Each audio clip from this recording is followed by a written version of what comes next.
Magandang araw po sa inyong lahat. Pasensya na po kayo kung medyo maingay dahil malapit ako sa kalsada. Dito po ako ngayon sa garden dahil pinipicturean ko itong taro o itong gabi. Dahil ang atin ngayong gagawin ay magagawa tayo magluluto tayo ng aking version ng laing sa gata na dito lamang galing sa aming garden. Yun po, maganda sa may sariling tanim dahil hindi nabibili.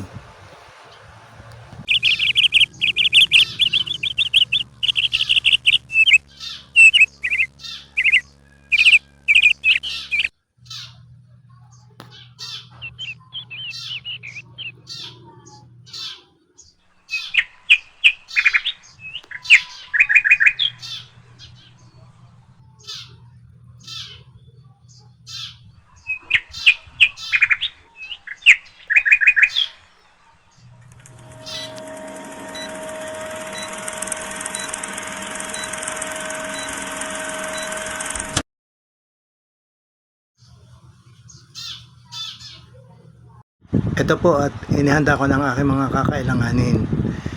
Nagayat ko na po ang sibuyas, ang bawang, at naihanda ko na din itong ating long green chili. Mas maganda po sana kung marami itong long green chili dahil marami naman kaming tanim.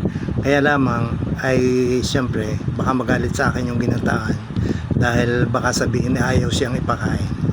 Ang ating pong gagamitin ay coconut milk in Tetra Pak dahil bakit nga ho ngayon ay dahil siguro tag-ulan ay walang masyadong nabibiling niyog din sa tindahan sa malapit sa amin. Mas maigi po sana kung ating gagamitin ay siling pula dahil siyempre mas magandang tingnan. Lalahukan po natin ang hipon dahil kagabi ay nakapangdakma ako ng hipon ay di ating sasama na kahit kakaunti. Mas maganda din po sana kung may kasamang mga kasag itong ating ilagatan, pero wala ka akong nakita kagabi na ako'y mangilaw. Lalagyan na po natin ng asin itong ating hipon para may lasa na siya pag ating inilahok doon sa ating ginataan. Ano naman hong ating karning baboy ay masarap din kasi may kasamang karning baboy, lalo na yung medyo mataba. Ay atin hong pinalalambot pa dahil ariho ay medyo nakailang araw na sa ref. Ay di ating palalambutin para mas maganda. Yan, awa ko ng Diyos ay napalambot ko din. Saka bababad sa tubig ay ariho ay ating gagayatin na into bite-sized pieces para kahit medyo makunat pa ay dilusot sa ating bunganga. Kailangan po ay medyo matalas ang ating kutsilyo para madali ang ating paggagayat. Medyo kaunting ingat lamang po at baka pagka tayo ay mataga ay sabi baga ay pagka daw may diabetes ay hindi kaagad-agad na galing ang sugat.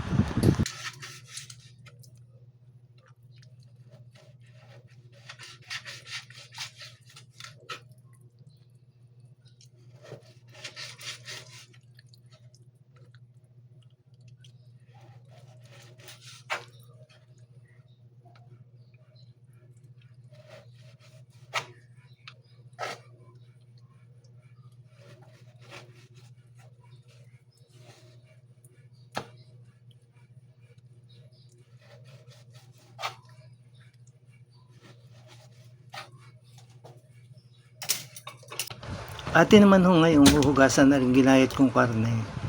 Ariho ay kahapon o kamakalawa bago ko inagay sa ref ay nahugasan ko na.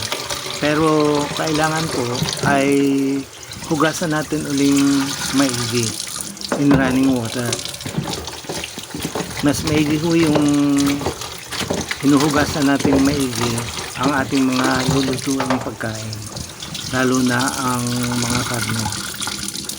Ang mga gulay naman bagang sabi ay mas maganda daw ay hinuhugasan iyon ng may baking soda o kaya ay asin, dahil mas lalo daw nagiging fresh ang gulay pagka hinugasan ng may baking soda at saka ng asin. Ari po, at katulad ng ating ginawa kanina sa hipon, ay lalagyan na din natin ng asin aring ating hinugasang karne para malasa na pag ating inilahok sa ating lulutuin. Ari pong gabi na katatagpas pa lamang natin dun sa ating garden, ay ating paghihiwalayin yung dahon at saka yung tangkay. Yung tangkay po ay ating aalsa ng balat. Mayroon po yung balat na makunat. Kailangan po nating alisin iyon para madali lamang lutuin, madali lumambot ang tangkay ng ating gabi. Pagkatapos ay pareho po nating gagayatin ng maliliit yung tangkay at saka yung dahon. Katulad po nitong nakikita nyo sa video, ganito po natin gagayatin yung tangkay. Yun naman yung dahon ay gagayatin din natin ng mapipino para po madaling maluto pagka ganoon. Ganito po ang ating gayat dun sa dahon.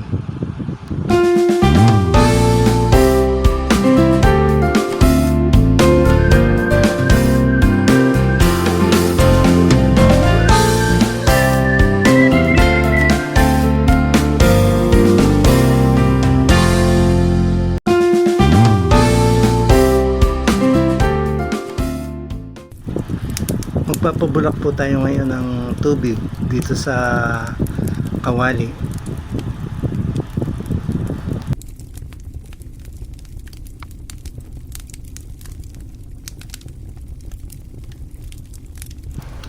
Uunahin po nating ilagay yung mga tangkay ng ating gabi dahil mas matagal yung maluto.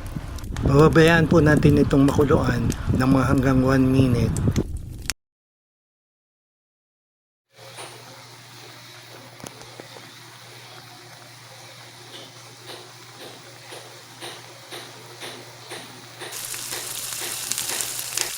Pagkatapos ay ilalok na po natin itong ating ginayat na dahon ng gabi.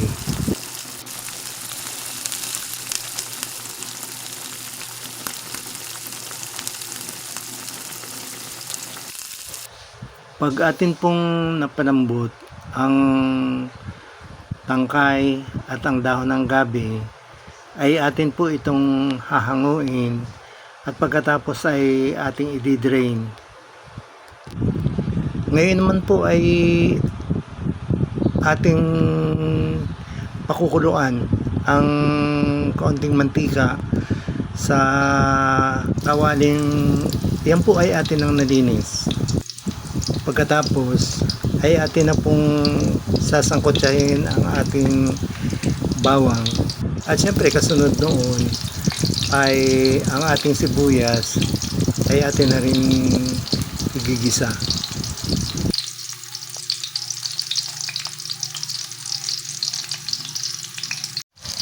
Hahaluin lamang po natin palagi para hindi ka agad-agad masunog ang ating bawang at sibuyas.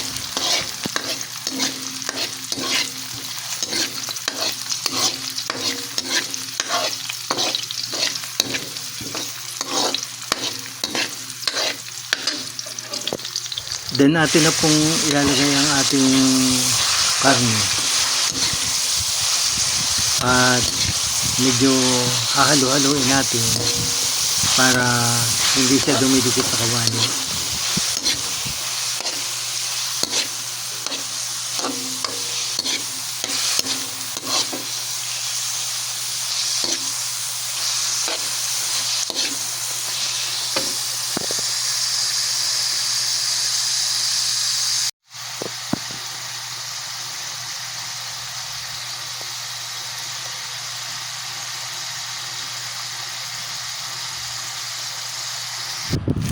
Kaunting tiyaga lamang po sa paghahalo at kaunting pahina din ang apoy dahil pagka po napakalakas ng apoy ay masusunog yung ating bawang at sibuyas. Atin na po ngayong lalagyan ng pampalasa ang ating oyster sauce.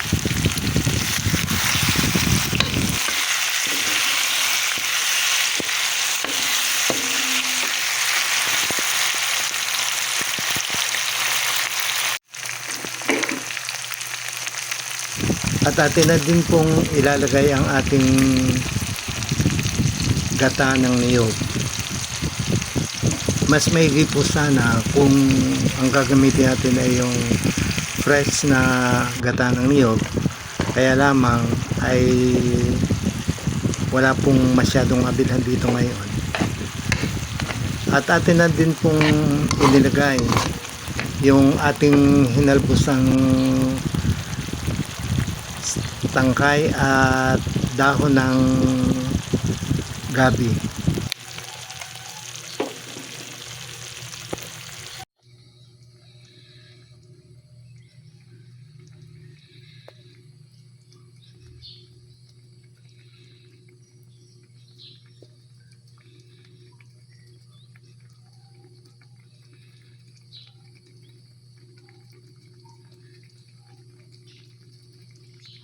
Ari po'y ating pababayaang bulakang-bulakan. Unang-una, para po lalong lumambot yung ating inilahok na kanin ng baboy kanina. At siyempre, para lutong-luto yung ating tangkay at dahon ng gabi.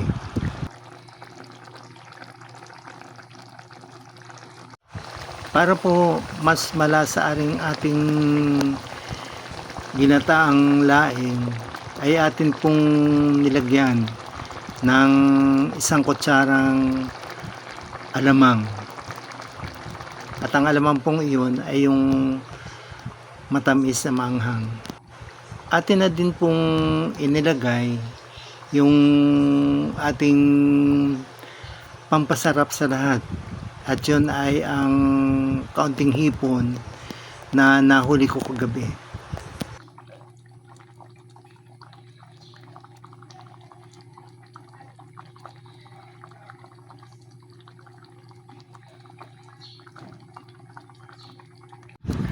Pagka po nakita natin na sobrang lapot na ng ating ginataan, ay pwede po nating dagdagan ng tubig. Depende sa dami ng gusto nating idagdag. Yun po ay lalo na kung sa tingin natin ay may mga sangkap pa ang ating niluluto na kailangang lutuing maigi. Para po talagang ganadong-ganado yung karpentero sa kanyang pagpupukpok.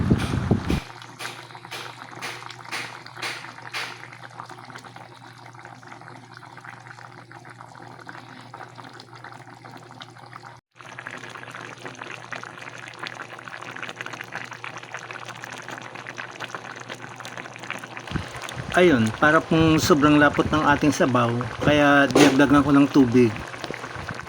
Tapos ay lalagyan ko na din po ng maraming paminta. Mas maraming paminta, mas mabango ang ating niluluto. Patuloy lamang po nating pabulakan.